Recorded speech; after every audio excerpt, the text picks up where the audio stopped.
magandang pagpasok po ng taon 2024 sa atin pong lahat. Okay? So, ngayon, syempre, tuloy-tuloy pa rin po tayo sa pagbibigay ng negosyo idea. Pwede natin pagkuhanan ng extra income. Okay? So, ngayon, kaya in-order ko tong mini donut maker. Isa-share ko naman po sa inyo yung version ko at bukod po do, idea po itong ngayong paparating po ang Valentine's. Okay? So, kahit ano naman po okasyon, pwede po natin itong gawin. So, itatry natin bilisan kasi baka mamaya, ngayon ay January na, so February na, baka mamaya hindi umabot. So, gawain po muna natin yung unang butter po natin. So, gagamit po ako ng salaan para mabilis po nating ma-mix at maiwasan po natin yung buo-buo. So, unahin natin ang all-purpose flour, baking powder, powdered milk, iodized salt, sugar. Yan. Kapag nasala na po natin itong dry ingredients, ngayon wet ingredients naman po. So, itlog, oil, tubig, pero pwede rin naman po tayong gumamit ng iba, fresh milk, so depende po sa atin. Ngayon, pagsamahin na po natin ang wet ingredients at yung atin pong dry ingredients. Tapos, ayan, mix-mix lamang po natin. So, mabilis lang siyang ma-mix kasi sinala na po natin. Ngayon, isa-set aside lamang po natin ito, takluban po natin at least 15 to 30 minutes. At habang nire-rest po natin, gumawa naman po tayo ng ating choco butter. So, uunahin po natin ulit yung ating dry ingredients. So, yung ating flour, baking powder, sugar, salt. Yan. Tapos, gagamit tayo dito ng cocoa powder. Then, yung ating wet ingredients, egg, oil, water, then mix. Katulad nung naunang butter po natin. O kung ayaw naman po nating salain, so yung mas madali, pwede naman po nating imekos-mekos lamang yung mga ingredients po natin. Pagkatapos, isa-set aside lamang po natin ito, takluban at least 15 to 30 minutes. So, ire-rest lamang po natin, tapos magbabalik po tayo. Pag na-rest na po natin, gagamit po tayo ng isang lagayan na squeeze bottle para hindi po maging messy yung pagluluto po natin sa atin pong mini donut maker. Kapag okay na, mag-start na po tayo ng pagluluto. So, gagamit tayo dito ng 2 stick para mas mabilis nating mabaligtad yung mini donut po natin. Pagkatapos, bago po natin ilagay yung butter, syempre, ipapainit po muna natin yung pinakang machine po natin. Yung dami ng butter na ilalagay po natin ay 3/4 mahigit ng hulmahan para mas maganda ang alsa ng butter po natin. Dito, hindi na po ako nag-grease ng oil, margarine o kaya naman po ay butter kasi hindi naman po didikit yung mini donut po natin. Pero kung type naman po nating mag-brush ng oil or margarine, so pwede naman po yon. Kapag napuno na po natin itong 16 holes, isasara lamang po natin pero hindi po natin ilalak para maganda po ang umbok or alsa po ng mini donut po natin. Tapos kung napapansin nyo dito sa ibabaw, merong red at merong green na ilaw. Ngayon, ang palatandaan nyo, kapag luto na yung inyong mini donut, pwede nyo nang buksan, yung kulay green, mawawala po ang ilaw. So, estimate na sa oras po yon na 2 to 3 minutes. So, kapag nawala na yung ilaw, pwede na po nating i-open at pwede na po nating baligtarin para medyo brown yung kabila. Okay? So, dito, ganun lamang po yung gagawin po natin hanggang sa maubos yung milk butter po natin. Tapos dito, makaka 36 pieces na mini donut po tayo. Kapag okay na, yung choco mini donut naman po yung gawain po natin. So, isasalin lamang po ulit natin sa squeeze bottle. Ganong procedure lamang din po yung gagawin po natin tulad po nung naunang butter po natin. So, mabilis at madali lamang pong gawin, kayang-kaya po ng mga chikiting po natin. Kapag naluto na po natin, ngayon ito po ay hahatiin po natin sa 3 at kapag nahati na po natin, iseset aside lamang po natin. At ire-ready naman po natin yung 3 deep chocolate na gagamitin po natin. yung white chocolate, tapos chocolate, at syempre dahil Valentine's, gagamit tayo ng red chocolate. Bali, yung red chocolate, ito po ay na-order po natin online. Tapos, kung hindi naman po tayo makaka-order online, pwede naman po tayong gumamit ng white chocolate at saka red food coloring. Bukod sa Diff chocolate, gagamit din po tayo ng mga sprinkle candy. Pagkatapos, gagamit din po tayo ng mga molder, ng mga chocolate bar, letter, at saka heart. So, magbubuo tayo dyan ng chocolate. Uunahin po muna natin ang mag-melt ng chocolate. So, kalahati lamang po muna yung gagamitin po natin. Pagkatapos, i-chop lamang po natin yan ng maliliit para mas mabilis pong mag-melt. So, gagamit po ako ng microwave para mas mabilis.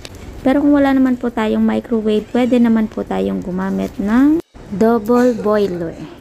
Ito yung tubig na mainit yung ilalim. Pagkatapos, ilalagay lamang po natin yung mangkok na meron pong chocolate.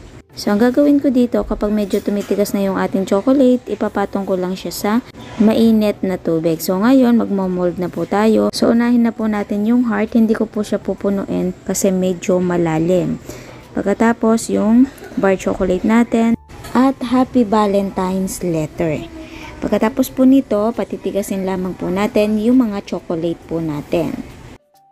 Pag tuyo na, tatanggalin lamang po natin ito sa mga molder at i-ready na din po natin yung mga toppings po natin. Ilagay lamang po natin sa isang lagayan. So, kapag naka-ready na po lahat, ngayon ay ready na po tayong mag-dip sa chocolate ng ating pong mga mini donut.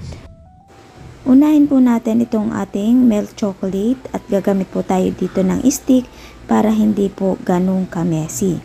Pagkatapos, kapag na-dip na po natin, gagamit lamang din po tayo ng toothpick para itutulak po natin yung mini donut dun sa stick po natin.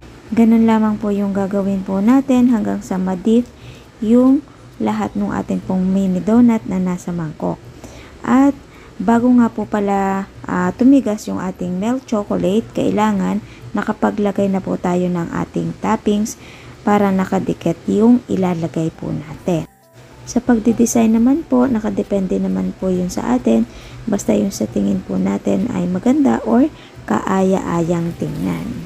Ngayon, sa white milk chocolate naman po tayo, dito ko po ilalagay yung ating letter na ginawa na Happy Valentine's para kitang-kita. Sasamahan na din natin ng mga bar chocolate at saka heart tapos toppings. Pagkatapos, isunod na din po natin ay yung atin pong melt red chocolate. So, ganun lang din po yung gagawin po natin. Ididip lamang po at maglalagay po tayo ng toppings. Kapag naidip na po natin lahat, ngayon ay magpa-packaging naman po tayo. So, gagamit po ako ng mga cupcake liner. Dito po natin ilalagay yung atin pong mini donut. After po nito, ilalagay din ko siya sa clamshell, 6 yung laman. Pero kung ayaw naman po natin gumamit ng clamshell, pwede rin naman po tayong gumamit ng mga tab. Or kaya naman ay pwede rin po ang mga box. So, nakadepende po sa atin yung packaging na gagamitin po natin. Pagkatapos, kapag nailagay na po natin sa mga lagayan, pwede rin po tayo ditong gumamit ng mga sticker na meron thank you. Pwede natin lagyan ng design yung packaging po natin. Okay, so ayan. So, mabilis lamang pong magawa ng ating pancake. Doon tayo medyo magtatagal sa pagdidip, sa paglalagay po ng toppings. Siyempre, kung talagang ito na yung gawain natin, mabilis na lamang po para sa atin. Kumbaga, sisiw na. Diba? So, ngayon, titikman lang natin to ng mabilisan. Although, alam ko na po yung lasa nito kasi ginagawa naman namin to. So, nagbukod na ako ng 3 na may toppings na chocolate na red, yung white chocolate, yung chocolate flavor. Kapag nagagawa kami nito, tapos yung mga chikiting ko, hindi ko na siya dinidip sa chocolate. Talagang plain na plain lang. So, masarap pa rin kahit plain lang. Masarap. Hindi naman siya ganun katamisan kasi nagbawas naman tayo ng sugar. Pinakang donut natin. Kumbaga, doon na lang kukuha ng tamis doon sa toppings natin. So, yung red chocolate natin, Simpleng-simple lang yung lasa niya. Okay? So, yung pinaka mini donut natin, malambot po yun. Tsaka masarap yung lasa niya. Okay, so sa white chocolate, tapos chocolate yung pinakang donut. So, press lang ng inilagay ng ingredients. Ang pinagkaiba lang, naglagay tayo dito ng cocoa powder. So, nangingibabaw na dito yung lasa ng white chocolate po natin. Ang creamy ng white chocolate, chocolate ulit, tapos chocolate din yung toppings. So, sarap nitong purong chocolate. Yung pinaka-donut natin, may flavor na siya na chocolate. Tapos yung pinaka-toppings natin, chocolate pa rin. So, napaka-flavorful ng chocolate po natin dito. Kung gagawin lang po natin to sa bahay, or ipang-regalo natin, sigurado magugustuhan to ng mga anak po ninyo. Kasi yung mga anak ko, gustong-gusto talaga to. At talagang nagagawa sila. Lalo na po nung nagkaroon na po ng mini donut maker, lalo silang ginanahan sa pagluluto. Kasi yung dati, ang pinaglulutuan nila is yung parang sa pancake lang na lapad at saka yung lutuan ng takoyaki.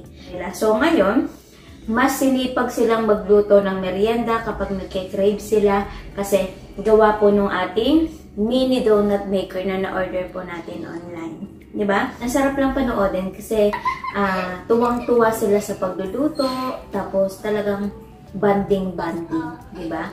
Ngayon, bigyan ko naman po kayo ng idea kung magkano po ang naging puhunan po natin dito. Tapos, bibigyan ko na din po kayo ng idea kung ibebenta nga po natin ng per tab or per clamshell, magkano po natin pwedeng ibenta. Okay, so sa costing po natin, pagsasamahin na po natin yung pinakang mixture dun sa milk at mixture dun po sa chocolate. So, 2 cups ng harina yung ginamit po natin, 15 pesos. Baking powder at salt po natin, pagsamahin na, 2 pesos. Sugar, 8 pesos. Buti bumababa na ngayon yung asukal mo. Dito sa lugar po namin, yung puting asukal, ang 1 kilo po ay 74 pesos. So, yung cocoa powder po natin, 2 pesos. Tapos, yung powdered milk na ginamit po natin, 4 pesos. Oil, 6 pesos. Sa 2 itlog, 16 pesos. Tapos, magsama na din po tayo ng tubig, piso para dun sa itinubig po natin. Ang total po lahat ay 54 pesos. Ngayon, magpa-plus po tayo ng kuryente na ginamit po natin at pinakang labor po natin. So, pagsamahin na. So, sabihin na lamang po natin na 80 pesos kasi 2 cups lang naman po yung ginawa po natin. Kaya, ang total po lahat ng puhunan ay 134 pesos. Ngayon, dun sa 2 cups na ginawa po natin, tayo po ay naka 79 pieces na mini donut.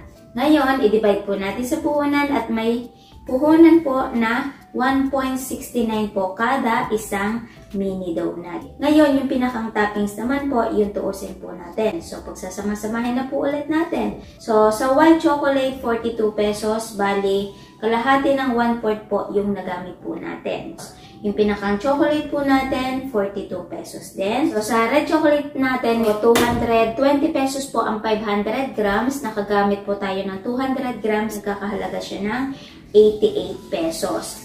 Pero meron pa po yung mga labi. Silk candy na ginamit po natin lahat-lahat dito, sabihin na lamang po natin na 50 pesos. Pero nasa kalahati lamang po yung nagamit po natin. Yung iba naman na pinang-design natin is yung tinunaw din po nating chocolate. Diba? Kaya medyo nakatipid-tipid tayo sa sprinkle candy. So, mag-plus po tayo ng gas or electric kung microwave po yung gagamitin po natin. At tapos isama na din po natin yung flavor sa pagtatoppings po natin. So, sabihin na lamang po natin na 40 pesos.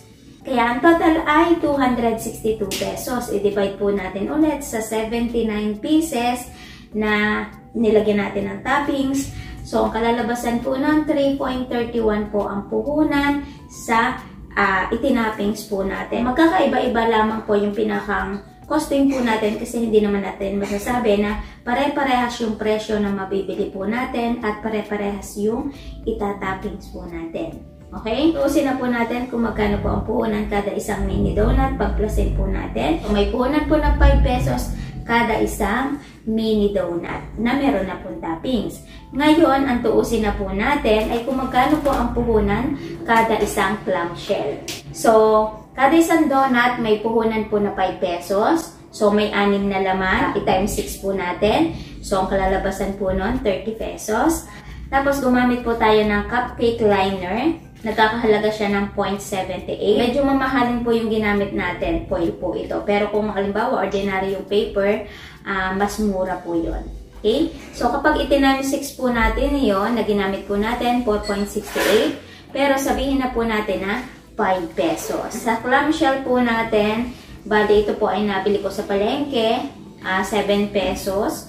Pero sabihin na po natin na 8 pesos. Kumbaga parang dagdag na din sa pinakampuhunan sa pamasahe. So, ang total po ng puhunan po natin, kada isang clamshell na may 6 na laman na mini donut is 43 pesos. So, idea naman po tayo kung magkano naman po natin to posibleng ibebenta. Pero, nakadepende pa rin po yun sa atin. Kasi, iba't iba po tayo ng lugar.